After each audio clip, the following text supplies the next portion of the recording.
And I'll wish right here. Straight ahead. And Mary right here. Mary, over your shoulder. Can you go over your right shoulder this way? Straight ahead. Looking back, Mary. All the way back, kids. All the way back.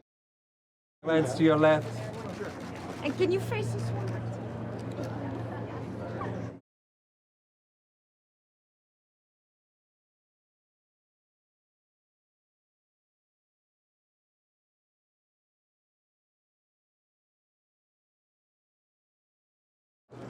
And right here next to her, right? Maika, look right. Turn your body tiny bit. Right there. Maika, one more time.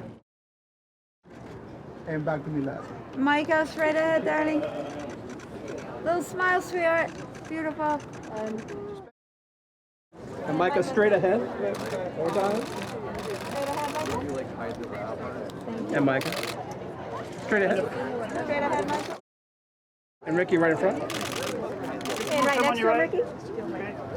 And Riki right here. And straight Now ahead. take a All the way left. And looking back. Riki, all the way left. There we go. Love it. Perfect. Looking back. Thank you so much. Back there, Bella.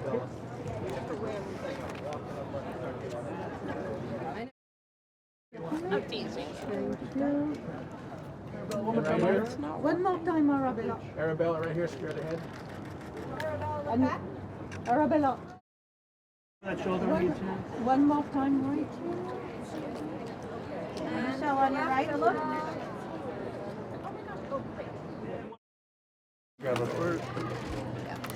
Thank you. So good. Look to the right, And Mary. And right here, shoulders thick. Can you angle at me?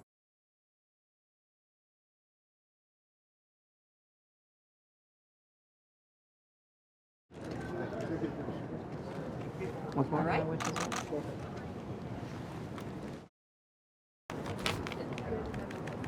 Right there.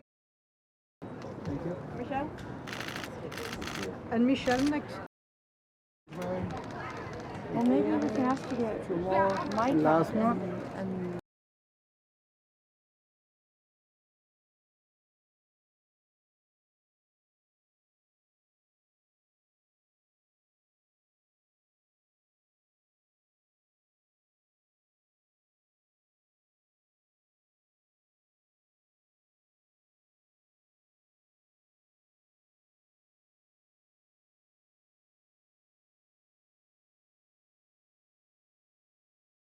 we all put in so much hard work, and it's so cool to see everyone. I mean, you don't I haven't seen Michelle in so long, and just like to celebrate all together. It's really special. Both roles, there was so much depth to them, and I think that's what, just as an audience member, I think it just makes it much more interesting because you don't necessarily know who you're rooting for. I think you can feel for both characters, and I think that's really what initially what drew me to the script so much, because I really think there was all that there. It's very relatable. I feel like so many people have, you look at someone and you think that you trust them or they come across a certain way, and then as you start to get to know them, it's not always as it seems. We're on the Disney Studio lot, and we're here for a special screening of The Hand That Rocks the Cradle. It's an amazing journey. We love the movie. It's a new interpretation of a classic story, and we're so proud of our director, Michelle.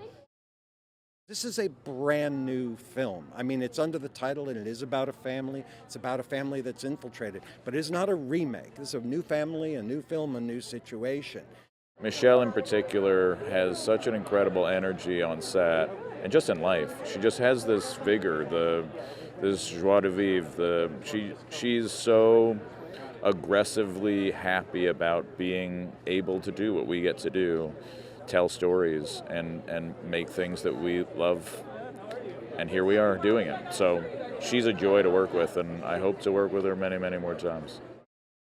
My wife will, when an airplane is landing, just grab my arm with ferocity, and it's only worse when we're watching a psychological thriller. Those moments where things change, you don't know what's happening. There's a few moments like that in this movie. One in particular that affects me greatly, without too much of a spoiler alert. So it's just fun to like feel people's reaction, that like gasp in the air, the audience's response is part of the energy, and being able to watch a movie like this, that's the ideal environment. It's amazing. I'm so proud of the film. I'm so proud of what our director Michelle has done with it. I think she's so brilliant and such an artist, and so I just feel really lucky to be a part of it. I think she did just such a beautiful job and has brought something to life that's, it's based on an original iconic film from the 90s, but I think she's done something really new and completely unique with it as well, and I'm excited to bring it to new audiences. Whether you're a parent and you've had to hire a nanny, or as someone who has to sort of live in your home or just be close in your orbit, who you may not know very well, it's something that can be really great for your life, or it also can be a bit uncomfortable. And there's this kind of push and pull with that of like, okay, how do we like set boundaries so that this can work for everybody? Because this is a very intimate situation to be in with somebody who you don't know very well. So I think the film definitely taps into that uncomfortability that a lot of us have felt in one way or another, and it kind of scratches at it, just forcing you to imagine what it would be like to take it all the way to like, the biggest degree of terror that it could go to. Like directing this movie has been such a ride for me. I feel like many directors say that once you start one movie, you become another person when you finish it, and it has definitely happened to me. I feel like I even still need more time, to understand and reflect on everything that happened, because it was kind of expressed, like we worked on it for a long time, but we shot it not so long ago, and now it's coming out to the world, and I'm super excited. I feel super proud. I think we were all able to be aligned in order to create a whole new reimagining of the original movie. Like I feel like we, on a point, really forgot we were doing a remake, because we were building our own characters and story and world, and we gave that very specific focus and care to this film in a very collaborative way, and I was so blessed by my team and my cast, so yeah, extremely grateful. We didn't want it like good and evil characters. We didn't want it to be like one side or the other. We actually wanted a complete contradictory of that, to have them in gray areas where you're on a point you don't even know who you're standing with. That was a challenge. And then I had such an amazing cast, like with Mary Winstead and Maika Monroe, building those layers. Like we both created like different story, like backstories, like different whole ideas of like the motivations of the characters, and then the whole work together, like the chemistry between them. Like it was very layered, as you're saying, but all came from a very like clear idea and a script, that already had that concept in mind.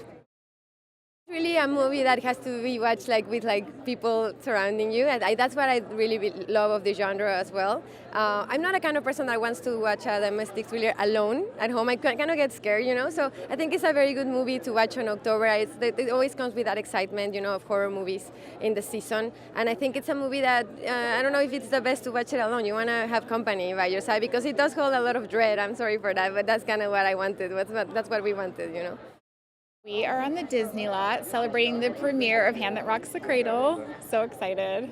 I haven't seen it yet. I'm so excited to see it. It's so psychologically scary to have someone in your home that turns on you, or in your life, someone that's embedded in your life turning on you. I think we're all wondering if that could happen, right? So it's the scariest movie to watch. First, I'm just thrilled that this genre is starting to come back. And I think it's more of a slow burn psychological thing that I think we're not giving enough credit to the audience, and the audience is really realizing that and starting to find these type of movies again, and to really understand and get invested in the characters, the acting, and that you can really make a beautiful movie with it. And also enjoy those real quick scares and whatever that kind of get in there too, but ride the journey with the actors. What's interesting about this film too is the day and age now, and where we are with social media and whatnot, and how you can vet someone to a certain point, and you open up your life to different people in your life, into your home. You open that door, and you don't fully know. No matter how much you try, you never really know. And I think that's a lesson for everybody, but I think it's fun to kind of see where it can go.